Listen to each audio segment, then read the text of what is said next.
Hello and welcome, my old crusty globs of peanut butter sitting on my counter right now. It's SJB here, and today we're talking all about age. So before I even start playing Bloons, I have to talk about a lot of stuff. So if you guys want to just skip to 2 or 3 minutes in, feel free. First of all, Bloons is 5 years old. Bloons BTD6 in particular is 5 years old already, and that just blows my mind because I really don't feel like I've been playing this game for 5 full years of my life, but I have. It's been an integral and huge part of my life, and I decided let's make a video talking about age. So what I did was I went into the community section and I asked you guys in particular, what is the oldest tower in Bloons? And you guys took it a very specific way. You guys thought I was talking about when it came out as far as which Bloons version. Bloons 1, Bloons 2, Bloons 3, kind of chronologically. But I was just kind of asking, at first, what do you guys think looks older? I mean, does the Sniper Monkey look younger than the Monkey Sub or the Monkey Ace guy? Or maybe the Super Monkey looks the oldest out of all of them? This guy looks fairly regal. Maybe he's a older teenage monkey or something like that. I don't really care. But that was my original question. But you guys took it in a different way, and that's okay. We each look at questions differently, and that's why I decided not to change up that answer and got the most votes I've ever had on any community post ever. Over 100,000 times 4. Absolute insanity. But here we go. Let's give you guys what you voted for. You voted for the cannon.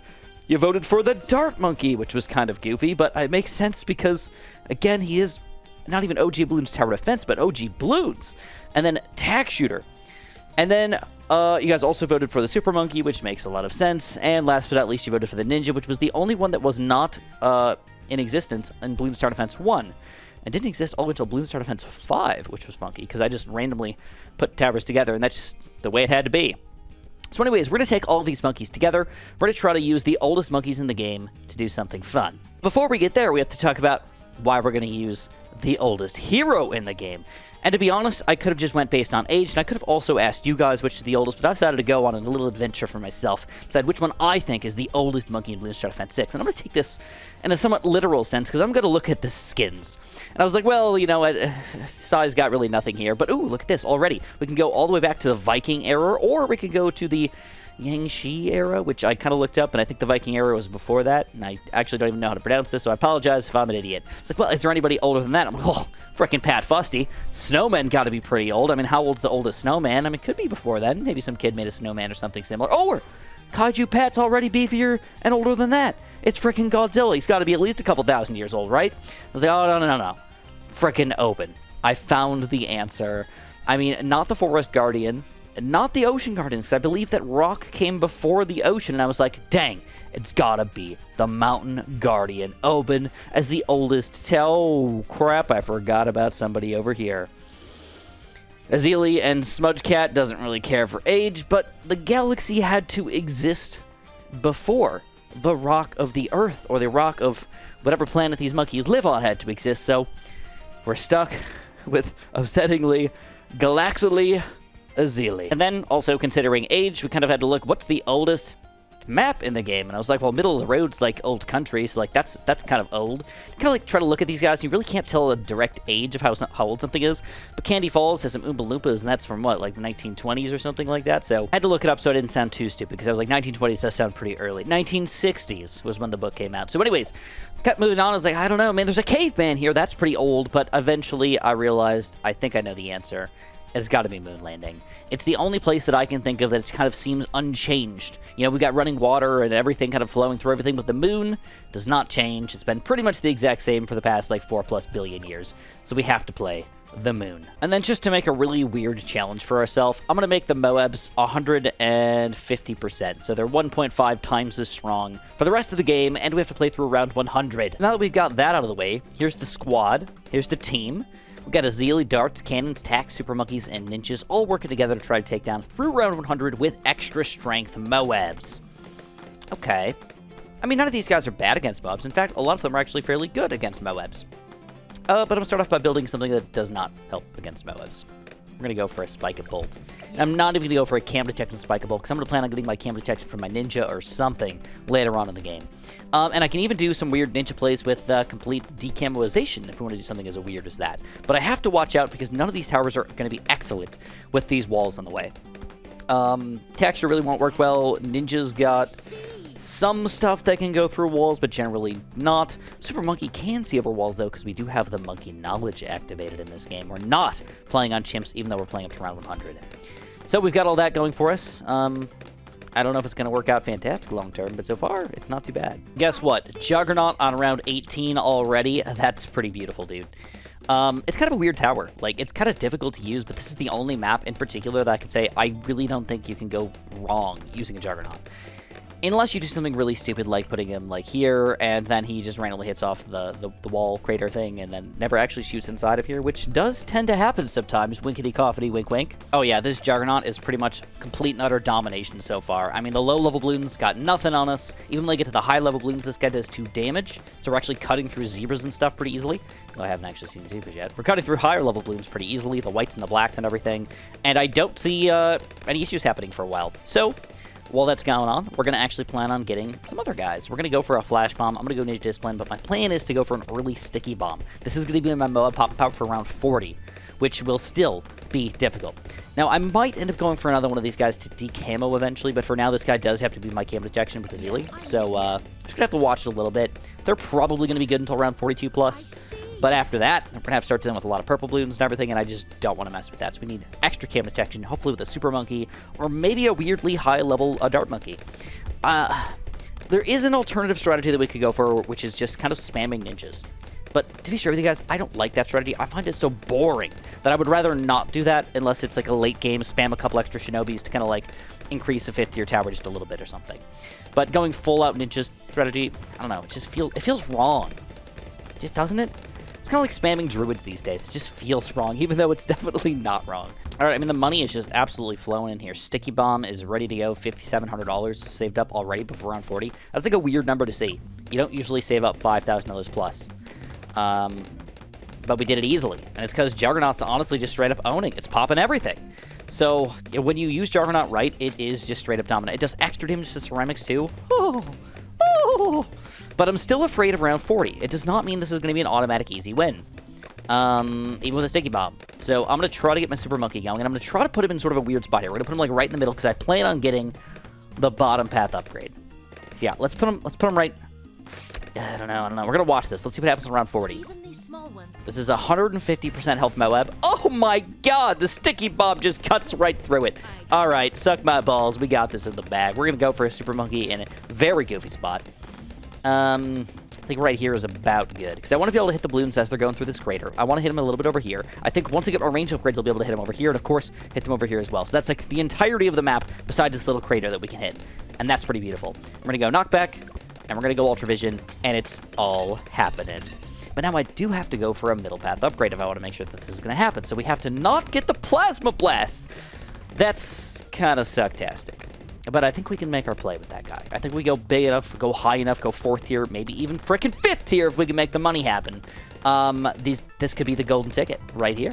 Okay, just like that Oompa Loompas got. So far I kind of look like the god of Bloons Star Defense 6 because everything's just happening so easily. But that's because we're not really doing anything too crazy or different here compared to a normal game yet.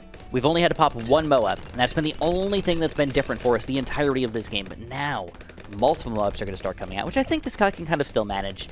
But soon there's going to be 150% BFBs, 150% Zoma Gods, 150% multiple Zoma Gods, and of course 150% bad. That means we have to think about how we're going to spend our money in the most efficient and effective way possible to make sure we can still get that much Moab popping power while still popping all the Bloons inside too. And that's not an easy answer at all. But I think one of the keys here is going to be the Tech Terror. I think having that insta-kill available will just be amazing and very good at cleaning up a lot of the lower tier Bloons. If I can get a lot of ties to just hit the Strongs and the beefy boys, we could just insta-kill a lot of the random crap on the inside and still use my towers to sort of hit the strong things again. So that's kind of my idea, my basic plan here. We'll have to see if it works out as wonderful as I'm hoping. But as right now, I believe we have all different types of popping power. The only, he's got camo lead, also got camo, not camo lead yet, but camo everything else, yeah, everything. We got everything. We're good. So I don't need to worry about camo Bloons for the rest of the game, I don't think, which is kind of sweet. DDTs might be a little bit of a different story, but by that point, I'll have so much other crap, it won't be a big deal. Oh my god, thinking about 150% DDTs, though, it just sounds awful. So, I'm going to wait for my Tech Terror. I think, again, that guy's going to be my key here. But in the meantime, I want to say thank you, guys. I have had this weird yellow frisbee, and I'm going to turn this into a longer story than I probably should. But I moved into my house, my previous house, about 6 years ago. And when we moved in, Luna was about 2 years old. And one of the coolest things about us moving in and renting this house was that it had a pool. And I had to take care of the pool and everything, but it was just straight up my pool. And one of the coolest things that I did in my pool was I brought Luna in with me. And we used to swim pretty much every day during summer. And it was wonderful. Now, it came with all these other toys that they kind of left behind for the pool. And one of the toys that they left behind was this really cool yellow frisbee. It was really fun, actually, because it was like it had this weird air pocket in it. And the air pocket allowed it to basically bounce in fun ways, which was super cool. So, of course, it's still frisbee-shaped. So when I tried to find another one online, I couldn't find out what it was. I didn't know what it was. But it didn't really matter too much because we had the frisbee. I was happy with it. And my dog loved this frisbee. One of the very first toys we ever played with inside of the pool was this frisbee. And she used to use it as basically a flotation device. She would put it inside of her mouth, and it would make her mouth float. And it was like perfect. It was just absolutely perfect. So she loved this toy. The only thing we do in the pool is I just throw her in, and we just throw the frisbee from one side of the pool to the other, and we'd swim from one side to the other. It was so stupid as a game, but she actually liked doing this. Now, I know that I might seem crazy for just being like, one of the most fun things that I ever did my entire life was throwing a frisbee around in the pool in the backyard while my dog chased me around, and we kind of played races to go get this thing. But it was fun. And obviously, we bonded quite well over this fun frisbee game and everything. And I would let her win probably half the time. I'd let her win, but I, of course, could have won probably 90% of the time or whatnot. But any which way, this frisbee was awesome. But we basically half stole it on our way out when we were leaving our old house. They didn't care, I don't think, because they didn't even live in the state anymore, and they didn't want to take any of this crap. And of course, they kind of forgot about all the pool toys because they probably don't have a pool where they are. Didn't matter. I took it. And Luna still loved this thing. So whenever we went to any sort of water feature, so we took Luna to an indoor swimming place because at our current house, we don't have a pool, which is really sad. We took her to this indoor pool place. We used to play with the yellow frisbee there. We even brought in that yellow frisbee. It's the only thing she wants to play with in the water. We brought her to the beach. And believe it or not, this is how deep this story goes, by the way, guys. We went to this beach in Lake Michigan, and it was really cold outside, like 65 degrees, but Luna was having a blast going in the water. And I kept throwing the frisbee in, and she would go get it, and I kept throwing the frisbee in, she would go get it. But one of the times that I threw it, and keep in mind, it's really cold outside, so we're just chilling outside. We're not even getting in the water. I'm not even in my bathing suit at this point. And but she's having a blast. We're just watching her play. And eventually, though, I throw the frisbee, and keep in mind, there was nobody else at this beach. It was just like a perfect day, now that I actually think about it. You know, sometimes I forget about all the fun that you had in life, and you get, like, in bad moods or get a little depressed or whatnot. Like, you kind of forget about all the fun things you've done. But this is bringing up some really good memories. So I'm gonna keep talking to you guys, even though there's just some easy rounds for us. And we got a lot of money, too, so I think I'm actually going to go Master Bomber. You know, if we need that extra mode pop power, this is not a bad guy to go for. And the balloon pop power is still just pretty easy. I still also want to go Ultra Jug, but I might actually swap my Ultra Jug spot to over here, or maybe even over here. I don't know for sure, but we'll think about it. We'll think about it. Around 76? No problem, no problem. Whew, this is going very well so far. But anyways, it was a very nice day at the beach, and I tried to throw the frisbee in, and she swam out to go get it, and then she turned around, and she didn't want to go get the frisbee. And I was watching this frisbee, no joke, like Tom Hanks with Wilson, as the volleyball was floating away, and he's like, do I let go of the rope and go get Wilson and possibly die, or do I let Wilson go? It was that exact moment in my life. I had to decide, do I yet let Luna's yellow frisbee just float away into Lake Michigan, never to be seen again, or do I jump in this lake? And I jumped in the lake. I jumped in the lake. It wasn't actually that heroic or anything. I mean, it was like cold, but it was like 60 degrees water. It wasn't like 50 or 30 or whatever. But either which way, I did it. I jumped in. I swam all the way out. I swam pretty deep. I mean, it was a good like block in the water by the time I actually got to it. And I swim all the way back. And I was freaking gassed, but Luna got her Frisbee. Okay, so that's how serious of a toy this was, that I was willing to do something like that for her. But I couldn't find another version of it. I couldn't find out what it was. Every time I typed in yellow Frisbee, nothing popped up. And of course, I thought maybe it's a dog toy. Maybe it's not a dog toy. Maybe it's just dog yellow Frisbee. Maybe it's not dog yellow Frisbee. Maybe it's regular yellow inflatable Frisbee. So I searched all these things. I even had this weird Google lens thing that lets you take a picture of something and then it kind of tries to find it on the internet. It like searches similar images. Didn't pop up. All right, it's Master Bomber time. This is still just going absolutely dominant right now. We're owning so hard. I think I'm going to go Ultra Chug here. I wasn't planning on it, but things were just so good. I think I have to. And then I think I'm actually going to do this. I think I'm going to do the lame-o Shinobi thing, maybe. Maybe I'll do a couple, but I think first we'll go Mobile Limb. Now, keep in mind, we're not making any extra money here. This is all regular old money. Just because Moabs have more health does not mean we get more money off of them. So, yeah. We'll keep that in mind, at the very least. So I couldn't find this thing. So I just last week, and it was holding together for like 6 years. Just last week, though, it finally kind of separated the seams and fell into 2 pieces. And then my new dog, Lily, ate one of the pieces and just ripped it up into shreds, which made me really sad because I was like, this thing has been with us, and it's kind of her only toy that she really still likes to play with, like, a lot. And it was going to be gone. And I'm like, I was waiting for the other half to get shredded by Lily as well, and then it'd just be officially gone. Because we still no joke play with this thing. If you guys saw the video that I posted yesterday, we still no joke play with this yellow Frisbee on a regular basis. We just throw it outside. We have a little baby, literally like a 6-inch baby pool in our backyard that I just let her like jump in, and they love the water. But any which way, I asked you guys, please help me find this stupid frickin' yellow Frisbee. And I posted a short video, and it got very, very little traction. YouTube algorithm was just like, not BTD6, kill it. I was like, okay, that's fine. Maybe a little sad, but within about 2 to 3 hours, I got some messages on Discord from a few people, and I just want to say big shout out to you guys. For all the people who even tried, thank you. But there was probably like a good six messages or something like that from different people, and there was 1 or maybe even 2 of them that said, I think I know what it is. I think it's the Sky Bouncer. And I Googled this thing. I'm like, this doesn't really look like it. But I'm like, wait, let me think about this for a second. I got it 6 years ago, but it doesn't mean it was actually 6 years old. It could have been even older than that, and the markings could have already been worn off, and I think that's what the case was. So I look at this thing in a lot of detail, and plus there's a bunch of different fun colors of it and everything. And I'm like, this could be it. Maybe it is the Sky Bouncer. So the first thing that I did was I hopped on eBay, and I looked to see if I could find any of them, and they don't make them anymore, by the way. They're all the options were used, basically. There was, I think, 1 new version, but it was like $60 for one of them. I'm just like, oh my god, I would do it for Luna. I would pay the $60, but let's try a used version first for like 20 bucks. So anyways, I bought them. I have one on the way, and I'm really excited to get Luna a new yellow Frisbee. It's going to be purple probably this time, but I'll wait and see.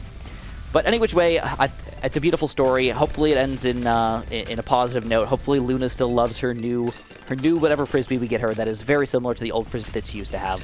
And it's not torn and shred to pieces and doesn't bounce or fly anymore. So, yep, that's where I'm at. I'm kind of bummed. Okay, let's think about this really quickly. We have... Oh, this is DDT territory. So, I don't see the Master Bomber not taking care of DDTs, just to be straight. How could he not? Then we got Azili's other abilities on top of that. Let's see. We're gauging. Actually, it was freaking fantastic. All right, this is what we're going to do. We're going to go for the Mobile Limb. We got the money for it. I think this is a good enough spot. You go like that. Mobile Limb is here. We're going to go for the extra range and the frag bombs just so we can slide into this slot right here. This is going to be extra especially helpful against the bad. Not quite as helpful against the DDTs and stuff, but because I saw that Master Bomber dominating so hard, I'm actually not as worried as I used to be. But the Bloons are still mildly problematic, so I hope that Azili's ability, when I start needing to use them, will be much more effective for us. In fact, let's wait. We got DDTs coming up on the next round here. And we're going to be able to afford the Ultra Juggernaut, which again, this might seem like a bit of a goofy spot for the Ultra Jug, but even just doing Moab, BFB, or Oh My God Pop Power is not that bad of an idea to let the Ultra Jug do. This regular Juggernaut has 208,000 pop so far. Okay, I'm going to TT that, and I think that's enough. Oh boy, that was worse than I thought. Okay, we're gonna Moab Hex this one as soon as we see DDTs. Boom, Moab Hex. Ultra Jug, $2,000 away. That gets taken down as well. This guy doesn't have cam detection though. This might not be good for round 95. We're gonna wait. We're gonna wait it out. I might need to swap to something else for 95. I don't think so. I think Moab Hex or TT probably good enough, but maybe even both is probably required. But, ooh, we're just, oh crap, that's not good. Let's Moab Hex this. This is starting to show the true power of these high health Bloons. Because don't forget that 150%, it's gonna stack. Zomagod's on around 80 are going to be at like 4,000 health, and by the time he gets around 90, I don't know exactly, but it's something like 5,400. So if you stack that on top of itself, it's more than doubling. Not more than 1.5 times it to possibly doubling from normal? From normal. Okay, I don't know if that makes complete sense, but it is increasing more than it would have.